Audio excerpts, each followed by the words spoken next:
자, 이 시간에는 이제 붕당 정치의 전개와 탕평 정치 여러분 교재로 105쪽이죠. 105쪽입니다.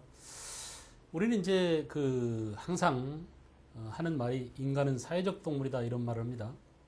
인간은 사회적 동물이다라고 할 때 이 사회적이라는 것의 의미는 정치적이라는 의미하고 똑같습니다.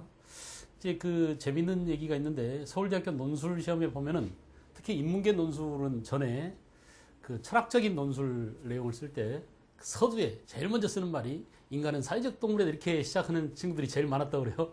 어차피 이제 인간 사회에서 일어나는 거의 모든 일들이 정치로 다 수렴되기 때문에 정치는 그만큼 우리들의 삶과 아주 밀접한 관련이 있는 아주 중요한 하나의 쟁점이 될 수 있습니다. 그럼에도 불구하고 오늘날 우리가 정치를 되게 혐오합니다. 정치가 잘 되면 참 사람들이 살기가 즐겁습니다. 그러나 정치가 잘 안 되면 정말 살기가 팍팍합니다. 알겠죠? 뭔가 보이지 않는 손에 의해서 우리들의 삶이 규제를 당한 것 같고 잘 풀리지 않는 것 같고 그런 것들이 전부 다 뭐냐? 정치가 잘 안 되기 때문이에요. 그래서 옛날에 중국 같은 경우는 이제 요임금이나 수임금, 순임금 때 백성들이 태평가를 부르면서 배를 두드리면서 이렇게 행복한 삶을 살았다. 또 우리 조선 세종 때나 성종 때 이럴 때도 15세기 중엽만 하더라도 우리나라 사람도 그렇죠? 굉장히 생산성도 많이 높아지고 여러 가지 과학 신문물들 이런 것들이 새로 발견되어지고 그런 것들이 또 백성들의 삶에 그대로 녹아날므로써 그죠? 한글이 창제되어지고 이런 과정을 한번 생각해 보세요. 그러니까 15세기 세종 때라는 그 시대를 무 자르듯이 전 세계를 딱 잘라놓고 보면 아마 우리 조선이 상당히 선진국가가 아니었나 이런 생각이 듭니다. 근데 그런 것들의 원동력이 어디서 생기냐면 정치를 아주 잘했기 때문입니다. 아시겠나요? 자, 우리 민족 역사 5천년 역사를 쫙 보면은 말이에요. 우리 민족이 아주 굴곡의 역사를 때로는 잘 나갈 때도 있었고 때로는 어려울 때도 있었지만 되게 잘 나갈 때 보면은 명군주들이나 아주 현명한 군주들이 나타나서 때로는 좋은 정치 시스템과 결합해서 이렇게 정치가 잘 됐을 때 우리 민족 문화가 활짝 꼽히고 전성기를 맞이했더랬습니다. 아시겠나요? 지금 이제 오늘날 우리들의 모습을 보면은 굉장히 힘든 삶을 살고 있습니다. 남북은 분단되어 있고 식민지로 벗어나서도 벌써 이제 거의 1945년 이후 오늘까지 어떻습니까? 한참 세월이 지났는데도 불구하고 아직도 우리는 그 식민지 상태에 이미 우리가 안고 있던 그런 모순 거기에 이제 분단이라는 모순까지 더 가해져서 이데올로기 대립이라는 이런 첨예한 대립이 생겨나게 되고 아직도 우리는 생명의 위협을 느끼는 그런 전쟁 공포나 핵 위협 속에 아직도 살고 있는 것은 정치가들이 우리의 정치를 제대로 풀어내지 못해서 그러지 않느냐. 알겠죠? 이런 것들이 온 국민들의 짜증이 막 섞여가지고 여러분 봐봐요. 한반도 이북에는 그러니까 38선 이북에 있는 북한 주민들도 지금 굉장히 스트레스를 많이 받고 있습니다. 오죽하면 그 사람들이 목숨을 걸고 자기가 살고 있는 땅과 자기 고향과 그죠? 자기 가족을 버리고 탈출하겠습니까? 중국을 거쳐서 또는 다른 지역으로 러시아로 이렇게 다른 지역으로 엑소더스가 엄청나게 심합니다. 바로 우리 한반도 반쪽이 얼마나 살기 어려운 삶인지 우리가 실증적으로 보여주는 것이라고 볼 수 있어요. 그죠? 남쪽도 마찬가지입니다. 남쪽도 양극화가 심화되고 교육 문제가 전부 다 어려운 지경에 이르러서 1년에 수백 명 학생들이 옥상에서 뛰어내려 죽습니다. 자살하는 학생만 하더라도. 그래요, 안 그래요? 그것뿐이 아닙니다. 얼마나 많은 노동자들이 자기 삶을 비관하고 죽음에 이르는지 모릅니다. 이런 것들은 결국 뭐냐? 우리 이 땅에 살고 있는 우리 민족의 캐릭터나 근성이나 또는 역사적으로 누적되어 온 그들의 삶의 모습을 보면 굉장히 지혜롭고 근면하고 열심히 살려고 그러고 창의적이고 그죠? 그럼에도 불구하고 이런 한 개개인의 국민들의 그런 성향을 잘 모아서 좋은 방향으로 끌어내지 못하고 있는 그런 정치 시스템이나 리더십이 없다는 게 굉장히 큰 아픔이에요. 알겠어요? 우리가 이제 조선시대 특히 조선 후기의 정치를 하면서 왜 이런 말을 하냐 하면은 여러분 우리가 그동안 배웠던 내용을 생각해 보십시오. 임진왜란과 또 정묘호란, 병자호란 이렇게 외란과 호란이라는 양난을 겪고 난 이후에 조선 사회는 많은 자각을 합니다. 그 정치 시스템을 새로 개편하고 또 지난 시간에 우리가 봤다시피 그죠? 정치제도, 군사제도, 세금제도 이런 것들을 바꿨지만은 그 바꾼 내용이 뭐예요? 정말 백성들을 위한 이 그 외란으로 호란으로 양난 때문에 이렇게 헐벗고 굶주리고 병든 우리 주민들을 위해서 뭔가 우리 지도층들이 또는 지배층들이 가진 자들이 살림 양반들이 헌신적으로 해보자 이런 것들이 아니었습니다. 결국 눈속임에 불과했어요. 세금을 깎아주는 척 다시 농민한테 덤터기를 씌웠죠. 그 농민한 게 뭡니까? 조선 전기만 하더라도 자기 땅을 가진 자영농민이 많았었는데 외란 이후가 되면 특히 16세기 이후가 되면 그 지주 전호제가 점점 더 확대 강화돼 가지고 거의 모든 사림들이 땅을 소유한 대농장을 소유한 지주가 되고 거의 모든 태반의 농민들은 땅이 없는 소작농, 전호 상태가 되지 않습니까? 우리가 이걸 뭐라고 그래요? 지주 전호제라고 그럽니다. 오늘날 우리가 지금 현재 쓰는 용어로 말하면 양극화가 심화됐다 이런 말을 조선시대 영어로 뭐라고? 지주 전호제가 심화됐다 이렇게 지주 소수에 잘 사는 놈들 그죠? 전호 다수에 못 사는 농민들 이런 상태가 심화돼서 살기가 어려워져 갔습니다. 알겠어요? 그래서 이제 외란 이후에 조선의 정치는 어떻게 변화해 갔는지 이런 내용을 보는데 되게 어렵습니다. 알겠죠?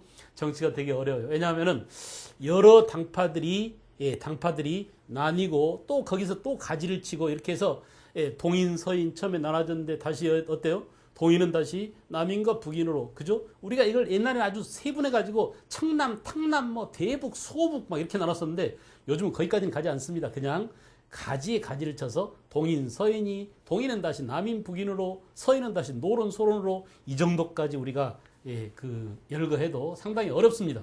알겠죠? 그래서 그런 내용들 그렇게 나뉘게 된 어떤 팩트 그것이 전개되게 된 과정 그것의 원인 이런 것들 말이에요. 인과관계에 따라서 밝혀내고 또는 그런 순서를 알아내고 그때 그 자리에 있었던 사람들이 누구냐 이런 것들을 따지고 그때 그들의 학문은 그들의 정치적 주장은 이런 것들을 우리가 같이 엮어서 문제를 출제하기 때문에 여러분들이 상당히 어려웁니다.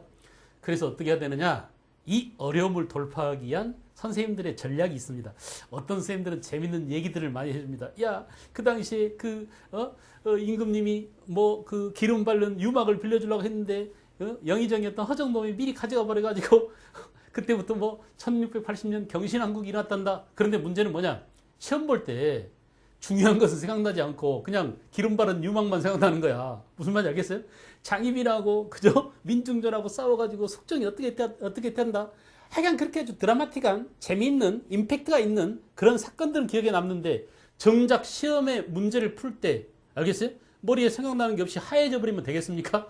그래서 그런 재미있는 얘기도 물론 중요하지만 제가 여러분한테 선택한 전략은 여러 번 보여주기입니다. 그래서 우선 큰 줄거리를 잡아주고 다시 그 줄거리에 작은 가지를 붙여주고 다시 그 가지에 아주 섬세한 이파를 붙여서 하나의 완성된 조선 후기 정치의 흐름, 즉 붕당 정치와 탕평책에 이르는 그런 과정을 보여드리겠다 이런 얘기예요. 그래서 조금 어렵더라도 너무 어려워하지 마십시오. 알겠죠? 그래서 좌절하지 말고 한 번, 두 번 이렇게 세 번 정도까지 반복하면서 점점점 내용을 풍성하게 강화시켜 나가도록 하겠습니다. 알겠어요?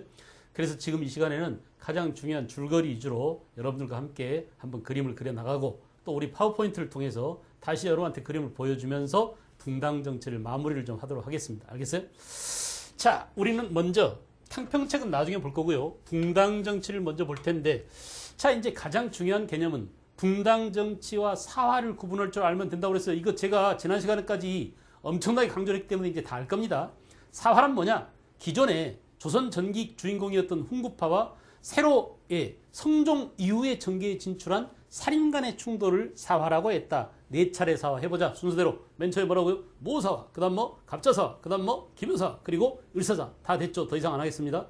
그 사화와 구분되게 이제는 뭐냐? 선조 이후에 누가 정계를 장악한다고 그랬어요? 사림이 정계를 장악하고. 알겠죠? 그러므로 붕당 정치를 얘기하려거든 선조 이전으로 가면 안 돼요.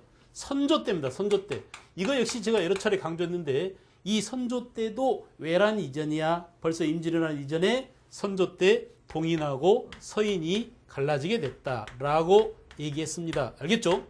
여러분 이렇게 동인 서인이 갈라지게 된 이 분기점 여기에서 전개된 이 사건이 바로 뭐냐 기억나세요? 그렇습니다. 하나는 이조 전랑 문제 때문에 기억나시죠? 심의겸이를 지지하는 사람들을 서인, 그죠? 김효원이를 지지하는 사람들을 동인. 여러분 머릿속에 있어야 돼요. 선생님이 얼마나 잘하나 보자. 구경으로 나온 게 아니죠. 선생님은 지금 이렇게 얘기해 주면 어때요? 여러분들은 머릿속에 제 머릿속에 있는 내용을 여러분들은 머릿속에 집어넣어주는 게 중요합니다. 알겠어요? 예, 이것을 밈이라고 그래요. 밈이라고 그래요. 알겠죠? 우리가 어머니 아버지로부터 생물학적인 유전 인자를 전달받는 것을 유전이라고 하잖아. 어떤 사람으로부터 어떤 생각이나 믿음이나 알겠어요? 사상을 전수받는 것을 밈한다고 그래요. 그러니까 생각을 복제하는 것을 밈한다고 그래요. 그래서 제 소망은 제 머릿속에 있는 내용들이 여러분들 머릿속에 그대로 복제되기를 바랍니다. 이런 복제 현상을 뭐라고? 밈이라고 그래요. MEAM인가 그래요. 스펠 찾아보세요. 알겠어요? 그래서 말이에요. 그래서 가장 이 밈에 성공한 사람이 저는 예수님이라고 봅니다. 그 예수의 사랑이라는 그 종교 신앙 그 내용이 말이야. 그 예수님 살았던 그 당대만이 아니라 돌아가신 이후에 2000년이 지났는데도 아직까지도 예수님을 믿잖아. 얼마나 대단한 밈의 소유자입니까? 알겠어요? 그런 것처럼 선생님은 예수님처럼 아니지만은 적어도 지금 이렇게 강의를 듣고 있는 여러분들이 붕당정치면 붕당정치, 알겠어요? 우리 한국의 역사면 역사 이런 것들을 잘 받아들여서 자기 것으로 소화해서, 알겠죠? 여러분들은 스승을 뛰어넘는, 선생님을 뛰어넘는 그런 훌륭한 삶을 살아야 돼요. 알겠어요? 그런 의미에서 지금부터 이제 이렇게 복제를 해드릴 테니까 잘 받아들이십시오. 알겠죠? 자, 이렇게 이조전랑이라는 이 직책을 놓고 서로 싸우려고 했었다. 기억나시죠? 이조전랑직 말고도, 예, 이 당시에는 이렇게 이조전랑이라는 관직을 쟁탈하기 위한 관직 쟁탈전 때문이기도 했다라고 했지만 또 뭐 때문에 동서로 나눠진다고 그랬어요? 그렇습니다. 이 당시에 학문적인 차이 때문에, 그죠? 학문적 차이 때문에, 그죠? 학문적인, 예. 또는 뭐야? 이거 이제 스승과 제자, 사제지간이라 볼 수 있죠. 학문적 배경의 차이, 그죠? 학문적 차이 때문이기도 하고, 또 하나는 뭐냐? 지역 간의 차이, 지역적. 그래서, 되게, 동인은 뭐라고 그랬어요? 동인은 영남 지방에 많았어. 그래서 영남학파. 서인은 뭐라고요? 기호 지방에 많았어. 그래서 뭐라고? 기호학파. 이렇게 나눈다. 됐습니까? 학문적으로는 뭐야? 동인은 뭐라고 그랬죠? 동인은 주리론이었다. 서인은 뭐라고? 주기론이다. 맨날 헷갈려 하지 말고 아주 간단해. 기호학파가 주기론입니다. 기기로 나가세요. 기기. 이런 하나만 붙들어. 알겠죠? 그러면 영남학파는 뭐야? 주리론이잖아. 알겠어요? 이렇게 주리론과 주기론, 학문적 입장의 차이 때문에 또는 지역적인 차이 때문에 기호지방이냐 영남지방이냐. 알겠어요? 그 다음 이제 스승과 제자, 그죠? 학연이라고 그래, 학연. 그래서 이것을 학연이라고 했는데, 주로 영남학파는 누구라고 그랬죠? 태계 이황 선생의 제자들이 많았고, 그죠? 이황의 제자. 그렇습니다. 이연적, 이황, 이런 사람들이 주로 주리론을 천착했잖아요. 그죠? 서인들은 뭐냐? 서인들은 율곡이. 그래서 서경덕 계열에, 알겠어요? 예, 서경덕 계열, 성원이나 서경덕 계열을 이어받은 율곡이를 대빵으로 모시고 있었다. 이렇게 생각하면 되겠죠. 이렇게 동인 서인이 갈라졌다라고 했어요. 됐어요?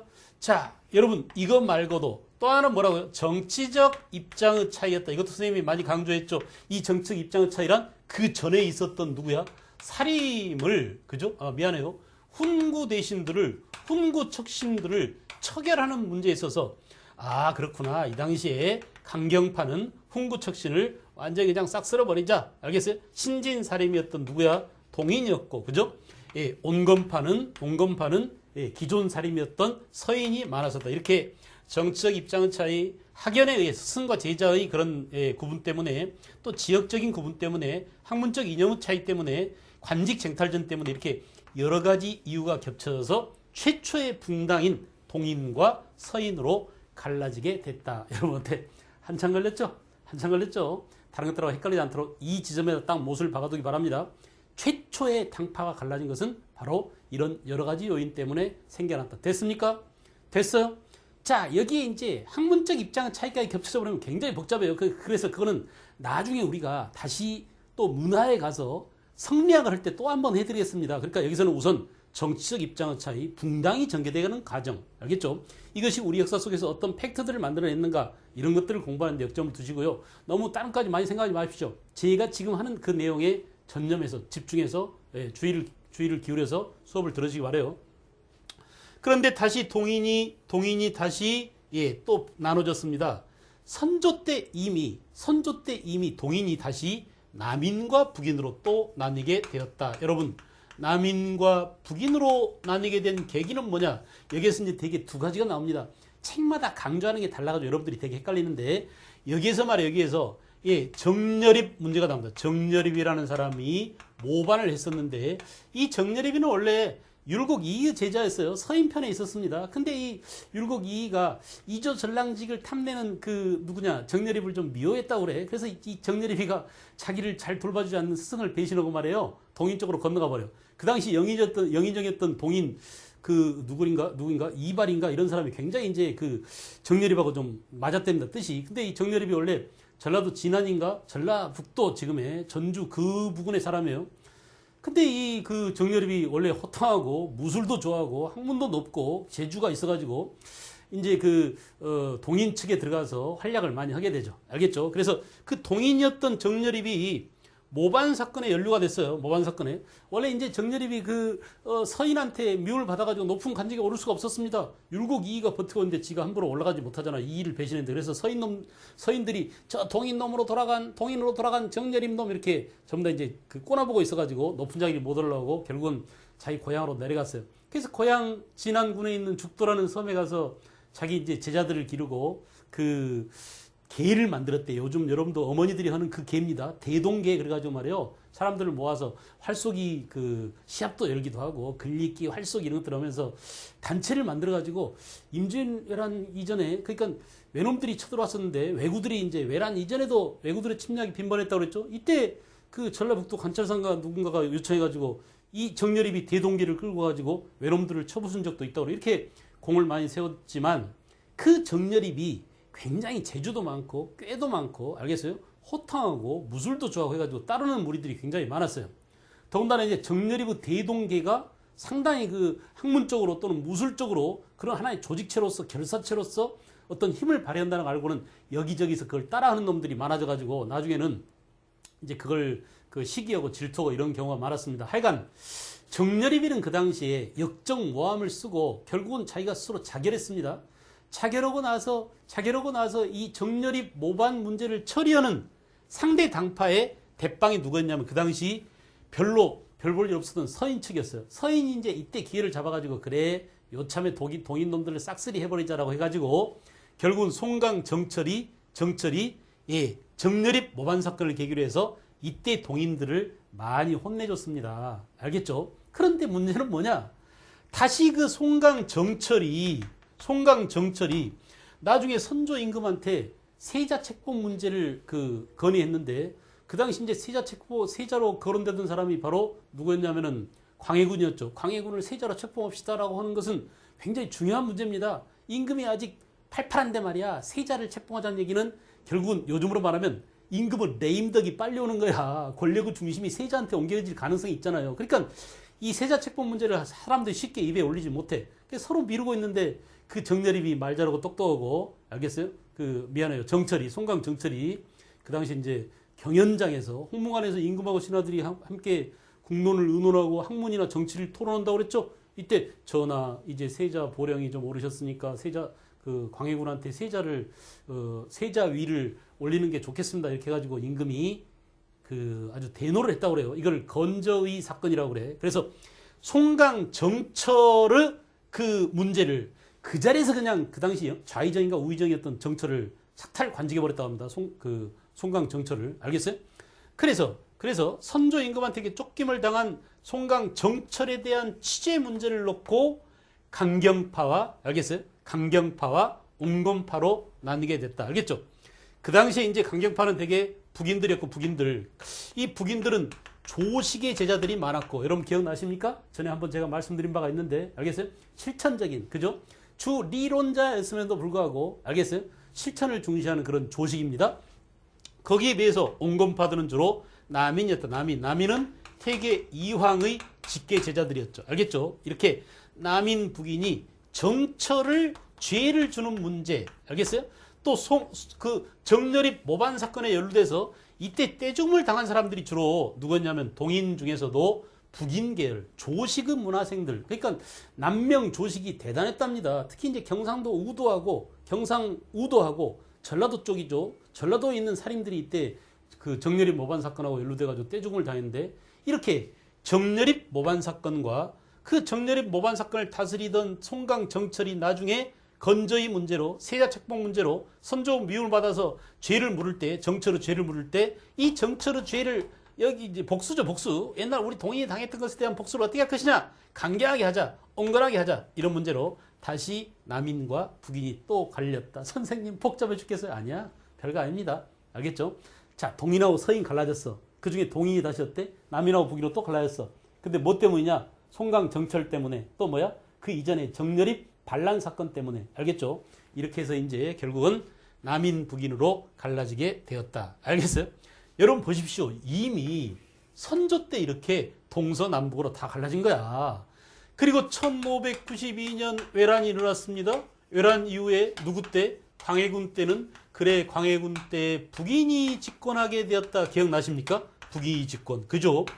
예, 광해군이 세자로 옹립이 됐습니다. 근데 세자로 있을 때 외란이 터졌어요. 임진왜란 때 선조 임금은 비겁하게 어디로 도망갔다고? 의주까지 달아나고 어린 세자가 알겠죠? 군대를 지휘하면서 전쟁을 주도하고 있었습니다. 어린 세자가 전쟁 17살인가 그랬어요. 17살에 군대를 지휘하면서 전쟁을 주도하니까 지금 김정은이 27인가 6인가 그죠?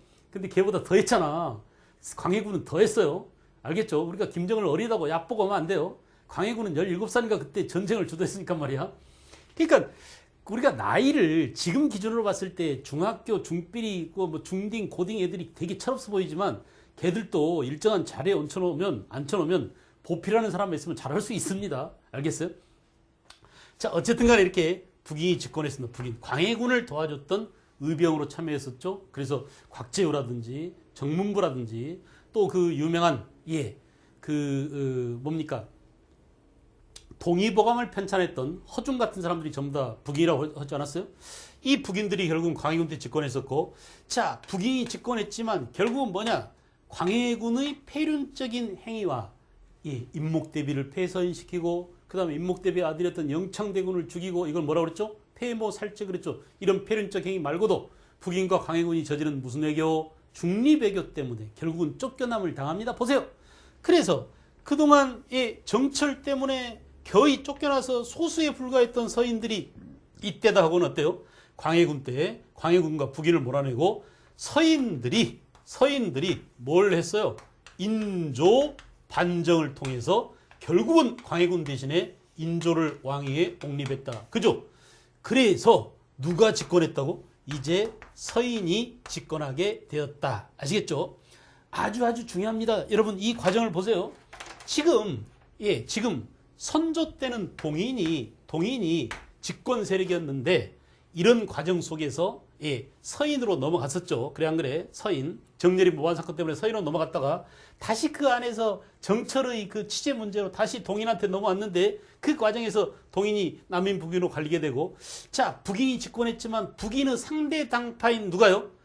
물론 남인도 있었고 물론 서인도 있었습니다. 북인이 혼자 동무대가 아니야. 지금 알겠어요? 그러니까 집권 세력이 선조 때 동인이었지만 견제 세력 서인이 있었고 집권 세력이 선조 다음 임금인 광해군 때는 북인이 다수당이에요. 요즘 같으면 박근혜 정부 때는 누가 다수당이에요? 새누리당이죠. 그래 안 그래? 옛날 노무현 정부 때는 누구야? 열린우리당이죠. 이렇게 다수당이 있었지만 그것을 견제하는 상대 세력이 여전히 존재하고 있었다 이거야. 그래서 광해군 때는 남인과 서인이 있었고요. 결국 이 광해군과 북인을 몰아내고 결국 어떻습니까? 인조 반정으로 서인이 집권했다. 근데 문제는 뭐냐? 인조 때에도 여전히 남인이 서인과 어떻게 했어요? 공존 관계를 허용하고 있었다라는 얘기입니다. 알겠죠? 이제 그 문제가 생겨요. 인조가 죽습니다. 인조가 죽고 누가 왕이 되냐면 인조 큰아들 소현세자는 왕이 되지 못하죠.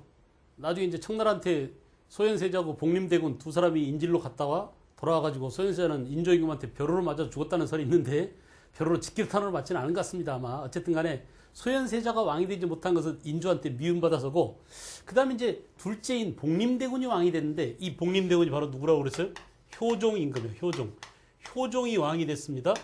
자 그러나 효종이 한참 이 서인과 함께 뭘 추진했다고 그랬죠? 그렇습니다. 북벌운동을 추진하고 이 서인과 어영청을 중심으로 북벌운동을 추진하면서 그 청에 대한 원수를 갚으려고 노력했었는데 미안하지만 효종 임금이 죽었습니다. 효종 임금이 죽었는데 효종이 죽었을 때 효종 임금의 상복 문제를 놓고 자, 그 어머니 인조비인 조대비가 살아 있어서 근데 아들이지만 왕이었잖아요. 왕이 죽은 경우에는 어머니도 상복을 입어야 돼. 알겠죠? 근데 이제 그 상복 입는 문제가 원래 우리나라 주자가래가 있는데 중국에서 가져온 주자가래에 아주 그 상복 입는 것에 대한 디테일한 묘사가 나와 있지 않아요. 알겠어요? 근데 우리는 그걸 따져야 돼. 왜? 동방 A지국이니까 A를 지키려면 끝까지 잘 지켜야지. 알겠어요? 중놈들은 그걸 대충 그냥 넘어갔는데 우리는 그걸 따졌습니다. 자, 이거 봐. 큰아들이 아닌 경우에 왕이 됐는데 큰아들이 왕인 경우하고 둘째 아들이 왕이 된 경우하고 그 엄마가 상복을 입을 때 어떻게 입냐 이런 디테일한 게 없었거든요. 근데 이제 우리는 그걸 따졌어. 어떻게 따졌냐? 남이는 자, 이 효종 임금이 둘째 아들이지만 임금 자리에 올랐으니까 어차피 큰아들과 마찬가지 역할을 한 게 아니냐. 그러니 큰아들로서 인정해서 남인은 대개 몇 년설을 주장했어요? 3년설을 주장했어요. 3년설. 그죠? 남인이 3년설을 주장했고 서인은 아니다. 아무리 왕이라고 하더라도 장자가 중요하다. 큰아들이 아닌데 어떻게 큰아들 대우를 하느냐. 장자의 지위를 우습게 보는 거다라고 하면서 임금을 어떻게 둘째 출신이라는 이유로 임금을 좀 깎아내리는 겁니다. 그래서 1년만 입어도 된다. 이렇게 임금, 돌아간 임금에 대한 상복을 그 어머니인 조대비가 몇 년 입느냐. 이런 문제를 놓고 예법을 놓고 네, 싸움이 붙었어. 이걸 뭐라고? 예송 논쟁이라고 그래. 예송 논쟁. 그래서 2라운드가 있었습니다. 1차 예송 논쟁과 2차 예송 논쟁이 있었는데 1차 예송 논쟁 때는 이 서인이 이겼어요. 1년설이 채택이 됐습니다. 그래서 당시 이제 송시열하고 남인이었던 윤휴가 대립했었는데 이때는 윤휴가 귀환을 가게 되죠. 그죠?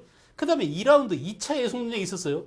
2차 예송 논쟁 때는 누구냐면 이번에는 효종 B가 돌아갔습니다. 이번에는 효종 부인이 돌아갔는데 역시 그 시어머니가 살아있어 아직도. 그래서 옛날 인조비인 조대비가 이번에는 또 며느리를 위해서 상복을 얼마나 입느냐. 알겠어요? 여기서는 길게 입자 1년설. 아니야. 이건 뭐 9개월만 입어도 돼. 이렇게.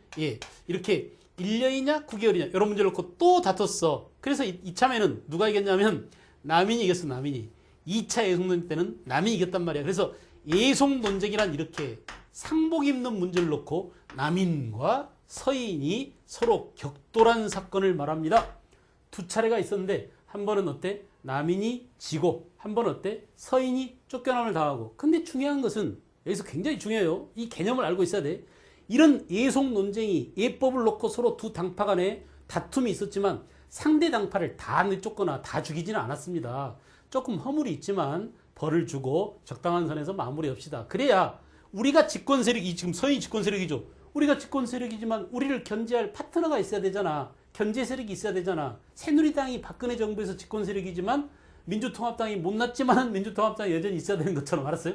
이렇게 상대 세력과의 뭐야 이 개념 공존 관계를 허용해야 돼. 이게 굉장히 중요해요. 알겠죠? 그래서 적어도 이때까지만 하더라도 이거 보세요. 선조 이후 동인 서인이 갈라져서 붕당 정치가 행해졌는데 이 붕당 정치가 행해지는 이때까지 예송 논쟁이 있었지만 적어도 서인과 남인이 이렇게 서로 공존을 허용하면서 붕당 정치가 제대로 되고 있었다. 알겠어요? 붕당 정치가 나름대로 잘 발전하고 있었다. 알겠죠? 이것을 우리는 뭐라고? 긍정적 측면이다. 마치 오늘날 우리가 지금의 정당 정치와 똑같지는 않아. 그러나 지금도 여전히 야당과 여당 두 개의 당이 서로 정치를 같이 의논하면서 서로 경쟁하면서 그죠? 서로 다투면서도 정치 파트너십을 발휘하면서 공존하고 있는 것처럼 공존 관계가 유지되고 있다는 게 굉장히 중요해요. 그죠? 자, 그 다음에 이제 이렇게 현종 임금 때 효종이 죽었으니까 이때는 현종 때죠. 예송 논쟁은 현종 때 누구랑 누구 사이에 남인과 서인 사이에 1차 예송 논쟁, 2차 예송 논쟁이 있었고요. 그죠? 기해 예송, 갑인 예송 이렇게도 부릅니다. 자, 이 현종 이후에 이제 숙종이 왕이 됐습니다. 숙종이. 그래서 숙종 때는 주로 이제 어때요? 1차 예송 논쟁 때 서인이 이겼고 2차 예송에서 남인이 이겼기 때문에 숙종 때는 남인이 집권하고 있었어요. 남인이. 자, 그런데 서인이 아주 희망이 없는 것은 아니야. 서인에서 누구를 들여보냈냐 하면 민중전을 보냈습니다. 알겠죠? 남인도 질세라 누구를 보냈어요? 장옥정. 알겠죠? 그래서 장희빈을 들여보낸 거예요. 아직 이제 희빈이 아니지만. 자, 이렇게 여인들과 이렇게 서로 결탁이 돼 있었어요. 근데 문제는 뭐냐? 일이 꼬이려고 말해요. 이 민중전이 애가 없었어요. 중전이 애가 없는데 누가요? 장옥정이가 애를 낳아버린 거야. 그래서 이 장옥정이가 결국은 장희빈이 이제 애를 낳았습니다. 자, 여러분, 그런 다음에 어때요? 남인이 이제 지금 집권 세력인 남인이 드디어 그 장희빈이 아들까지 낳았으니까 얼마나 희희낙낙 좋겠어요. 그죠? 점점 이제 승승장구할 참이 됐죠. 자, 그러던 차에 무슨 일이 벌어졌냐 하면 남인이 영의정을 맡고 있었는데 그 당시 영의정이었던 허적이라는 놈이 무슨 짓을 했냐 하면 자기 할아버지인가가 이제 시호를 받았어. 원래 이제 돌아가신 분에게 그 사당에 올릴 이름이 시호잖아요. 돌아가신 사람의 시호를 지어줬는데 그 시호를 받은 날 그 연회를 베풉니다. 근데 그 연회 때 비가 올까 모르니까 임금이 야, 날씨가 안 좋은데 영의정 허적이라는 영의정에게 유막을 빌려가라고 해라. 알겠죠? 아까 제가 말씀드렸잖아요. 이렇게 기름 바른 그 천막이야. 비가 오면은 천막도 배로 돼 있으니까 새잖아요. 그러니까 물이 새지 않게 위에다 그냥 기름을 발라가지고 유막이라고 합니다. 이걸 빌려가라고 했는데 문제는 뭐냐? 이미 임금이 쓰는 유막을 이미 영의정이 다 빌려갔어. 그러니까 얼마나 그 당시 집권 세력이었던 그 남인들의 기세가 등등했는지 할 만하죠. 이걸 보고 말이야 숙종 임금이 대노했죠. 임금이 쓰던 유막을 내가 보내기도 전에 지가 미리 알아서 가져갔다고 이런 발칙한 놈 하면서 말이지. 이때 이제 이 사건을 계기로 해서 결국은 뭐냐?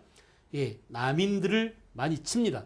서인이 이 당시에 서인이 남인을 대거 내몰았어. 이게 바로 뭐냐? 1680년 이 사건을 경신대출적 또는 경신환국이라고 그래요. 굉장히 중요하죠. 시점 숙종 때 1680년 경신환국을 계기로 해서 그 이전에 보여주던 정치, 즉 붕당 정치의 긍정적인 측면, 우리의 붕당 정치의 좋은 측면이 완전히 사라져버린다. 알았어요? 그래서 서인이 남인을 칠 때, 야, 지금까지 예속 문쟁을 1차, 2차 겪으면서 서인이 남인을 칠 때 봐주기도 하고, 남인이 또 서인을 내몰 때 봐주기도 하고, 이렇게 서로가 상대 세력과 공존을 허용했었는데, 이때는 아니야. 사정없이 다 내몰아라. 한 놈도 남김없이 다 싹쓸이 해라. 이렇게 해가지고, 서인에 의해서 남이 대거 쫓겨남을 당합니다. 이게 바로 뭐예요? 경신대출적, 경신왕국이죠. 그러다가 이제 9년 뒤에 1689년에 여기에 대한 보복이 있었습니다. 여기에 대한 보복이. 자, 그래서 남인이 쫓겨남을 당했는데 남인 이후에 이제 어때요? 남인이 그 남인 출신이었던 장옥정이 난 그 누구야? 세자 균인가 그러죠 이름이. 이 세자를 이제 왕이 그 세자로 책봉하려고 이 균이를 세자로 책봉하려고 세자 책봉 문제가 또 거론됐는데 이 세자 책봉 문제를 놓고 누구예요? 서인이었던 누구야? 송시열을 몰아내는 그런 사건이 또 생겨나서 이게 바로 기사왕국이죠. 기사왕국. 그래서 이 기사왕국 때는 반대로 이제 남인이 서인을 칩니다. 송시열이 귀한 거죠. 송시열이. 알겠죠? 그 다음에 다시 민중전. 궁중에서 쫓겨났던 민중전이 결국은 그 누구야? 이 남인이었던 장희빈이 중전을 음해해가지고 쫓아냈죠. 그래 안 그래? 그런 다음에 이제 그 중전이 대궐 밖으로 쫓겨났는데 이 중전 밑에 있던 민중전 밑에 있던 그 동이 이 세속명이 동이야. 여자 이름이 동이죠. 동이라는 드라마도 있었죠. 무술입니다. 궁궐에서 빨래하고 밥하고던 애들이야. 그냥 이쁜 궁녀도 아니고. 근데 이 무술이가 그 동이가 말이야 어느 날 숙종 임금 눈에 떼가지고 숙종 임금의 승언을 읽게 됐어요. 임금과 이제 하룻밤 자게 된 거야. 알겠죠? 그 당시 궁궐을 임금이 순찰을 하는데 어떤 궁녀가 그 궁궐 안에서 이렇게 밥상에다가 물 한 것, 냉수 한 것 이렇게 떠놓고 혼자 제사를 지내고 있는 거야. 해괴한 짓이죠. 궁궐 안에서 이상한 짓을 하고 있으니까 임금이 물어봤을 거 아니야? 너 이 궁궐 안에서 무슨 짓이냐 하고 물어보니까 전하 사실은 오늘 대궐 밖으로 쫓겨나신 중전마마의 생신이옵니다 하면서 까맣게 입고 있던 숙종 임금한테 자기의 사랑스러운 알겠어요? 진짜 중전 그죠? 덕이 있는 민중전이 그리워지고 이제 점차 장희빈이 지 오래비 장희재하고 짜고 막 하도 정치를 농단하고 남이라고 너무 미운 짓을 하니까 숙종이 점차 이제 그 민중전을 그리워하던 그런 판이었어요. 근데 사실은 뭐냐 이 궁궐의 그 내용이 그렇지 않습니까? 다 이미 임금이 오늘 밤 어디로 행차할 거 다 4시 구워 삶아가지고 알고 있다가 길목을 지키고 있다가 알았어요? 이미 다 짜야지 각본대로 움직인 거야. 이 최동희가. 그래가지고는 임금의 마음을 움직였어요. 그러니까 임금이 야 내가 그렇잖아도 민중전을 쫓아내고 그렇잖아도 마음이 편찮았는데 오늘이 생일이었는데 내 중전은 생신을 잊고 있었구나 하면서 죄책감에 말이에요. 그런 마음을 갖고 있었는데 갑자기 이 동의를 보니까 얼굴이 반반해. 그래서 고개를 들라. 너 참 얼굴보다도 마음씨마저 예쁘구나 하면서 그날 밤 임금의 승을 입었다는 거 아닙니까? 그래서 그래서 민중전 밑에 있었던 민중전을 모시던 최무수리가 아이를 낳았습니다. 알겠어요? 이게 이제 나중에 뭐가 되는 거예요? 영조가 된 거죠. 영조, 그죠? 영조, 영인군이 됩니다. 영조. 자, 여러분 이렇게 해서 경신왕국 이후에 기사한국으로 남인이 서인에게 그죠? 남인이 서인을 몰아내더니 다시 1694년에 다시 또 뭐가 일어나요? 갑술환국이 일어납니다. 갑술환국. 이 갑술환국은 이게 다시 역전되는 거야. 알겠어요? 민중전을 포기시키고 장희빈을 내쫓는 과정에서 장희빈 편을 들었던 남인들이 서인에게 다시 또 보복을 당합니다. 또 떼죽음을 당하는 거죠. 이렇게 봐봐요. 경신왕국 1680년, 기사환국 1689년, 그리고 갑술환국 1694년.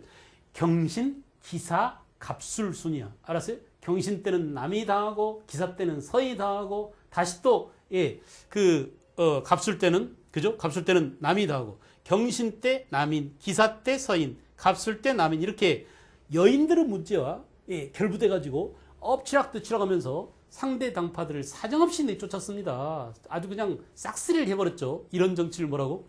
환국 정치라고 그래요.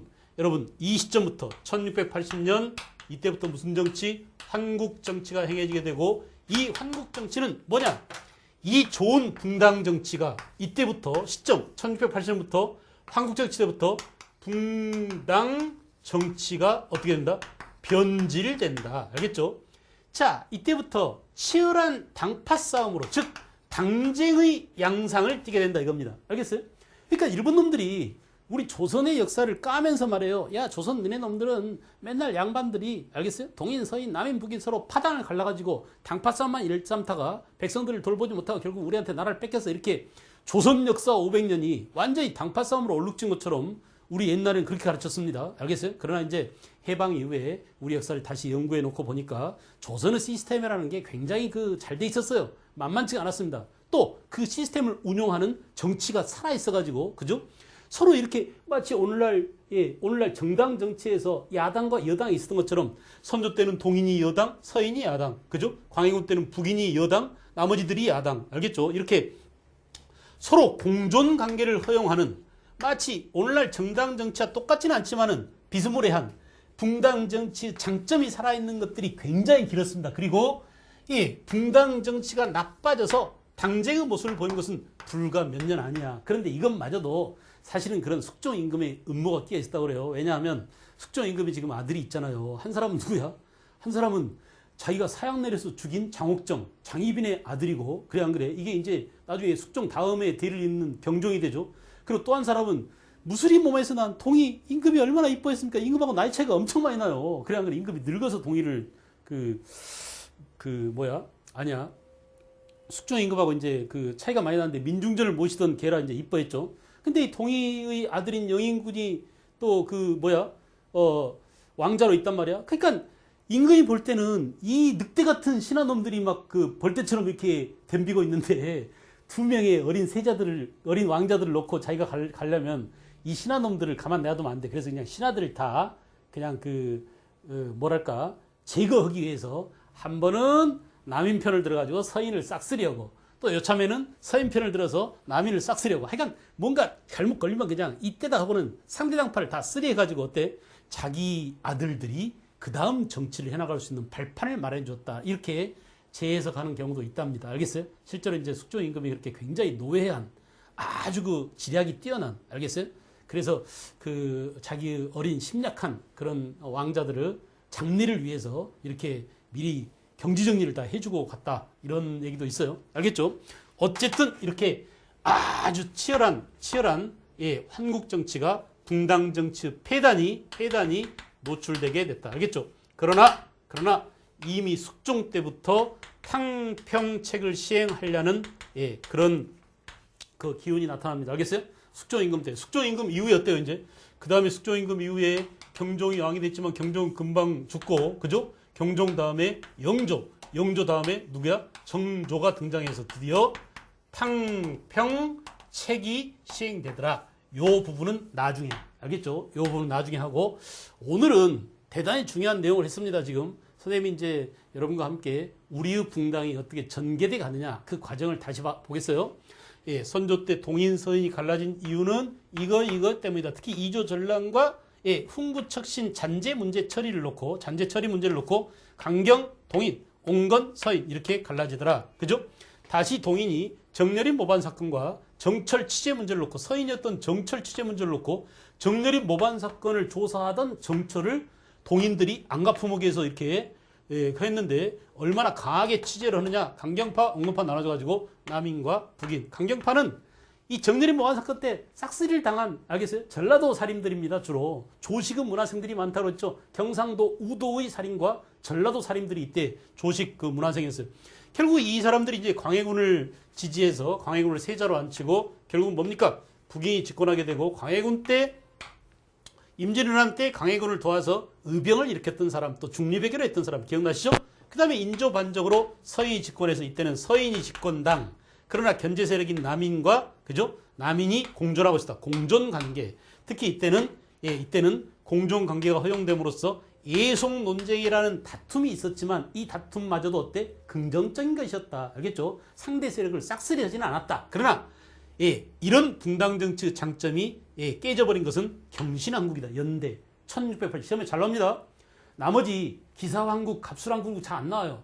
중요한 것은 뭐야? 1680년 이후 나중에 언제까지? 18세기까지. 그러니까 17세기 후반부터 18세기 영조가 집권하기 이전까지만 치열한 붕당 정치, 당정의 폐단이 있었고 그 전에는 우리의 붕당 정치가 오히려 이번 분들 말처럼 나쁜 게 아니라 훨씬 좋았다. 긍정적 측면이 있었다라는 거. 알겠어요? 그리고 이제 그 이후에 영정조 때 탕평적으로 이어져 가더라라는 얘기입니다. 아시겠죠? 다시 한번 또 정리를 또 하겠습니다. 제가 서두에 말했잖아요. 여러분들이 하도 어려우니까 몇 벌씩 정리를 하겠어요. 다시 또 교재로 또 한번 디테일하게 또 하겠습니다. 그래서 완전히 이 대목을 끌고 넘어가야 이 안에 전부 다 뭐가 있어요? 스토리가 있습니다. 이 스토리와 팩트와 사건들, 그죠? 이런 것들을 묻기 때문에 여러분들이 잡지 않으면 안 돼요. 알겠죠?